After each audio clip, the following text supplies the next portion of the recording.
በህይወት አጋጣሚ እርሶ በትንሽ ጀልባ ላይ ሆነው ያለምንም ምግብና ውሃ በውቅያኖስ ላይ ቢሆኑ ምን ያህል ቀናት በህይወት የሚቆዩ ይመስሉታል? አንድ ቀን፣ 5 ቀን፣ 10 ቀን? ዓለም በዜና አውታሮቹ የዘገበው አንድ ግለሰብ 438 ቀናት ወይንም 1 ዓመት ከ4 ወር በትንሿ ጀልባ ላይ ሆኖ በህይወት ተርፏል። ተገኝቶ መሬትን እንደረገጠ በፖሊሶች ተይዞ ወደ እስር ቤት ገብቷል። እንዴት ወደዚህ ቦታ ተገኘ? ይህ ሁሉ ቀናት ምግብና ውሃ ከየት አመጣ? እንዴትስ ተረፈ? ወደ አጓጊውና ፊልም እንጂ እውነታ ወደማይመስለው የጆስ ሳልቫዶር አልቬራንቼን ታሪክ አብረን እንየው። ጀግኖቼ በሉ ሰብስክራይብ፣ ላይክ፣ ሼር አድርጉ። ይመቻችሁ። ወደ ቪዲዮ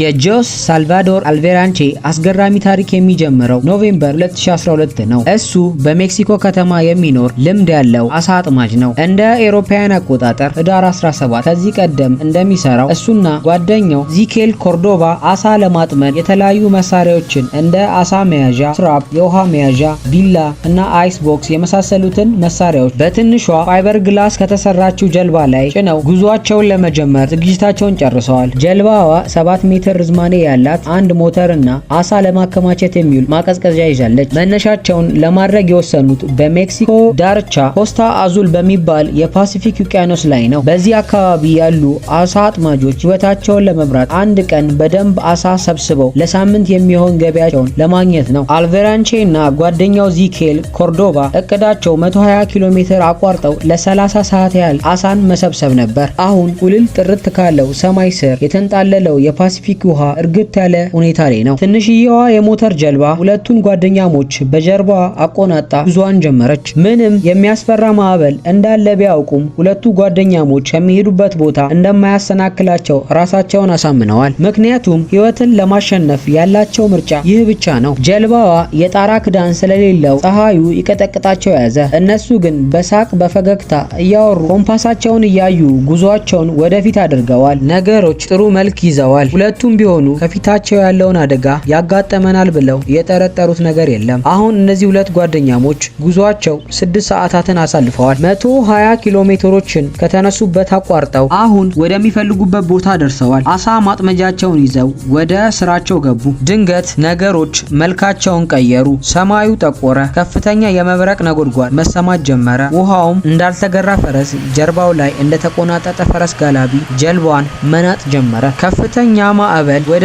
ወደዚያ እያደረገ ማስጨነቁን ያዘው። ከዛም አሳ ማጥመጃና የተጠመዱ አሳዎችን ለማስቀመጥ የያዙት ማቀዝቀዣ ውሃ ውስጥ ገባባቸው። ማዕበሉ ቀላል አልነበረም። ማናወጡን ተያያዘው። ለሰዓታት ጀልባዋን መፈታተኑን ቀጠለ። አሁን ሁለቱ ጓደኛሞች ማዕበሉ እንደማይረጋጋ ውስጣቸው ነገራቸው። ወደ መጡበት ቦታ ለመመለስ ጀልባቸውን አዙረው ጉዞ ጀመሩ። ጀልባዋን በፍጥነት እየነዱ ወዳሉበት ቦታ ሊደርሱ 24 ኪሎ ሜትር አካባቢ ሲቀራቸው የጀልባዋ ሞተር ይበላሻል። በአይናቸው አሻግረው ሲያዩ የተራራው ጫፍ ይታያቸዋል፣ ግን ሞተራቸው መስራቱን አቁሟል። አሁን ያላቸው አማራጭ የሬዲዮ መገናኛን በመጠቀም እርዳታ መጠየቅ ነው። ምክንያቱም ጀልባዋ መቅዘፊያም ሆነ የመርከብ ሸራ የላትም። ወደ የትም ሊንቀሳቀሱ እንደማይችል ገብቷቸዋል። ማዕበሉ ግን አሁንም አላቋረጠም።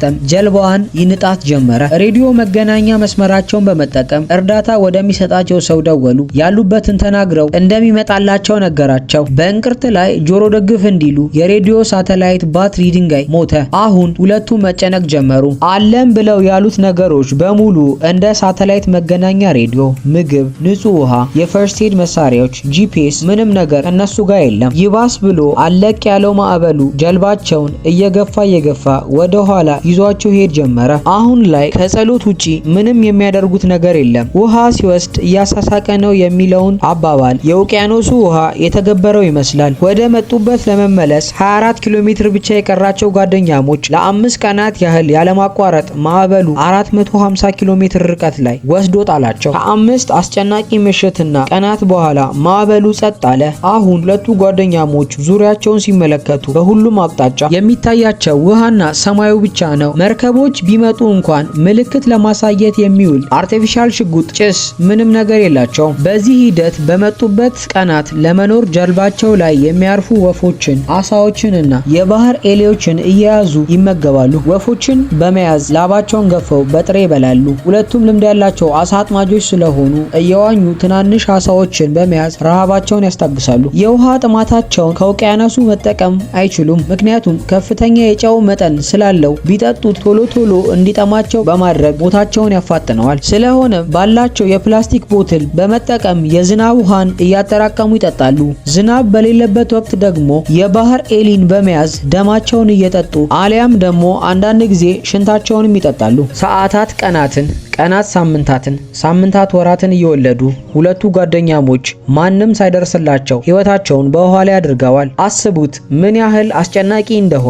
በህይወትና በሞት ቀጭን መስመር ላይ የመሄድ ያህል በጣም ከባድ የሆነውን ቀናት ያሳልፋሉ። በዚህ ውሃ ላይ ከባድ ጊዜያት እያለፉ 120 ድፍን ቀናት ወይንም 4 ወራት አለፉ። የአልቬራዶ ጓደኛ ዞኪኤል በሚበላው ጥሬ ምግብ ታመመ። ተስፋ በመቁረጡ ምግብ አልበላም ማለት ጀመረ። ረሃቡ እየጠናበት ይመጣና በመጨረሻም ይሞታል። አልቬራዶ በጓደኛ ሞት በጣም አዘነ። አይዞ ባይ ጓደኛው አብሮት ብዙ ውጣ ውረዶችን ያሳለፈው ጓደኛው እያዘነ ወደ ውሃው ከተተው። አሁን አልቬራዶ በጣም ከባድ ሁኔታ ውስጥ ገባ። ምንም የሚመጣለት ሰው የለም። አንዳች የሚታየው የተራራ ጫፍ መርከብ የለም፣ ምክንያቱም ሴንትራል ፓሲፊክ መርከቦች እምብዛም የማይደርሱበት ጸጥ ያለ ቦታ ነው። አሁን ላይ ከጠፋ 6 ወራት አልፈዋል። በአቅራቢያው አንድ የካርጎ መርከብ ያልፋል። አልቬራዶ ይጮሃል፣ እጁን ያወራጫል። የተቻለውን ያህል ሰዎቹ እንዲያዩት ብዙ ነገሮችን ያደርጋል። ውስጥ ያሉ 4 ሰዎች ያዩትና ችላ ብለውት ያልፋሉ። አለኝ ያለው በ6